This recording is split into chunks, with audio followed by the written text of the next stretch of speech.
स्वामी विवेकानंद ने एक बार कहा था, गुरुदेव कहीं नहीं गए, वो अब मां के आंचल में हैं। दक्षिणेश्वर में आज भी बहुत भक्त कहते हैं, जब मन टूटा हो और कोई उत्तर ना मिले तो दक्षिणेश्वर जाओ। मां से नहीं, उनके राम से बात होगी। एक गोपनीय कथा केवल विश्वासियों के लिए। कुछ प्राचीन तांत्रिक ग्रंथों में एक पंक्ति मिलती है, दक्षिण दिशा की रात्रि शव पर बैठी काली, जहां अमावस्या अमर होती है, वही है त्रिकाल सिद्ध स्थान। इस पंक्ति को कई लोग दक्षिणेश्वर से जोड़ते हैं।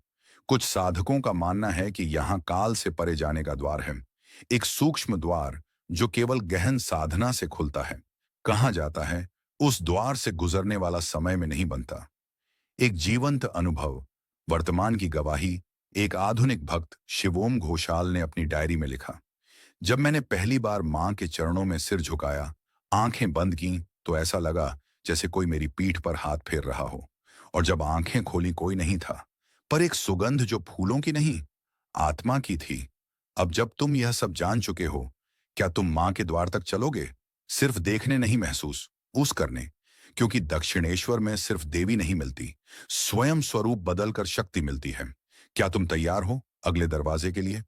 अब मैं तुम्हें लेकर चलता हूं दक्षिणेश्वर काली मंदिर के सबसे गहरे और छिपे हुए अध्यायों में, जो आम किताबों में नहीं मिलते, जो सिर्फ अनुभूत करने वाले जानते हैं। मंदिर परिसर में एक पुराना कुआं है जो अब बंद है।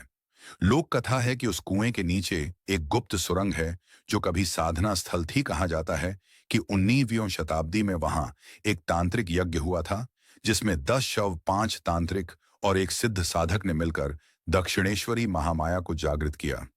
पर उस यज्ञ में केवल एक ही साधक जीवित बचा, बाकी या तो अग्नि में भस्म हो गए या खुद काली की छाया में विलीन। प्राचीन मान्यता है कि जो कोई सप्त नीलोत्पल, 7 नीले कमल लेकर दक्षिणेश्वर की मूर्ति के सामने पूरी रात साधना करें, मां काली स्वयं दर्शन देती है। लेकिन नीला कमल मिलना आसान नहीं, और साधना के दौरान भ्रम, भय, परछाइयां, यह सब साधक की परीक्षा लेते हैं। अब तक सिर्फ 3 लोग ही सफल माने जाते हैं। तीसरे का नाम था निरंजन दत्ता, जो अब एक साधु हैं और कहते हैं, मैंने मां को देखा, सिर्फ देखा नहीं, उन्होंने मेरी आत्मा छू ली थी। मंदिर के दक्षिण कोने में एक छोटा दीपक है, जिसे मौन दीप कहा जाता है। यह दीपक बिना तेल और बाती के जलता है। ऐसा कहा जाता है यह आम जनता की नजरों से छिपा रखा गया है, और पुजारी इसे केवल अमावस्या की रात देखने की अनुमति देते हैं। मौन दीप के बारे में मान्यता है, जब वह दीपक अचानक बुझ जाए तो समझो कोई महान आत्मा शरीर छोड़कर मां के पास पहुंची है। कुछ लोगों ने मंदिर में रात्रि विश्राम किया और बताया कि मां उन्हें स्वप्न में कुछ कहती हैं। कुछ उदाहरण, एक तू जो खो चुका है, वही तेरा रास्ता है, पीछे देख दो, तेरे जीवन में जो बाधा है वह तेरी ही पिछली बात का फल है। क्षमा मांग 3, सिर्फ देख मत, समर्पित हो, मैं सब संभाल लूंगी। यह वाणी स्वप्न में नहीं, अंतरात्मा में गूंजती है।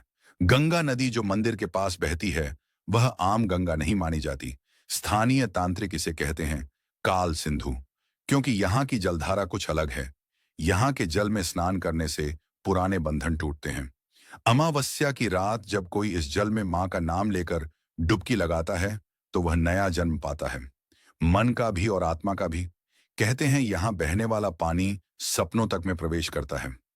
मंदिर के नीचे सबसे गहरे तहखाने में, जहां आमजन को प्रवेश नहीं मिलता, एक पत्थर की कुटिया है जिसके बारे में कहा जाता है यह वही स्थान है जहां रामकृष्ण ने मां को पूर्ण स्त्री के रूप में देखा था, और वहीं उन्होंने चेतना का त्याग किया था। वहां कोई गया तो नहीं, पर कहते हैं अगर कोई सच्चे भाव से मां से पूछे, क्या तू अब भी वहां है, तो उत्तर आता है भीतर से, मौन में, स्पष्ट रूप से, मैं हर स्थान पर नहीं, हर प्राण में हूं। पर जिसने मुझे दक्षिणेश्वर में जगाया, वह मुझे कभी अलग नहीं कर सकता। तैयार हो जाओ, अब हम प्रवेश करेंगे उस रहस्य में जिसे मंदिर के पत्थरों ने चुपचाप समेट रखा है, जिसे ना पुजारी कहते हैं, ना शास्त्रों में लिखा है, पर जिसकी अनुभूति हर जागृत आत्मा को होती है। दक्षिणेश्वर की मां काली की मूर्ति में एक रहस्य है। कहते हैं उनकी आंखें खुली हुई हैं, पर वह देखती हैं। भीतर से अगर कोई सच्चा साधक मां की आंखों में 100 सेकंड तक निरंतर दृष्टि डाले, तो उसे पिछला जन्म, भविष्य का संकेत या कर्म का दर्पण दिख सकता है। पर चेतावनी दी गई है, जिसका मन अपवित्र हो, उसे भ्रम, भय और पागलपन भी हो सकता है।